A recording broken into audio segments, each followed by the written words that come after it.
Voilà. Vous utilisez souvent le paiement sans contact? Ça m'arrive, pour les montants de moins de 20 € je pense. Vous trouvez ça pratique? Oui, beaucoup plus que mettre le code. Pratique, mais le paiement sans contact peut s'avérer dangereux pour votre portefeuille, comme le démontre une récente étude de Testachat. On s'est équipé d'un terminal mobile qu'on a caché dans un journal et on s'est simplement approché du sac d'une personne qui contenait son portefeuille et on s'est rendu compte que c'était très facile de subtiliser des montants jusqu'à 25 € sans que la personne ne s'en rende compte. Des petites sommes, mais qui à répétition peuvent faire monter la facture. La technologie, elle, n'existe que depuis quelques mois en Belgique et son usage reste encore limité. Du côté des consommateurs, les avis divergent.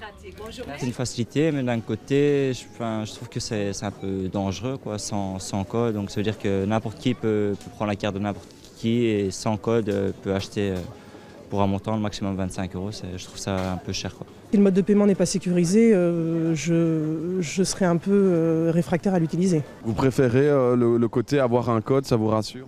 Ouais, je préfère. Ça m'inquiète, oui, quand même. Je pense que l'option, je vais la désactiver parce que je n'étais pas du tout au courant, quoi. Pour Testachat, il faut laisser le choix aux consommateurs. Ce que nous demandons, c'est que les cartes qui sont activées de cette technologie NFC puissent être désactivées, comme c'est le cas aujourd'hui pour les smartphones. Et d'autre part, ce que nous demandons, c'est que dans les extraits bancaires, on affiche clairement quand le paiement a lieu sans contact pour que la personne puisse plus facilement vérifier en cas de problème.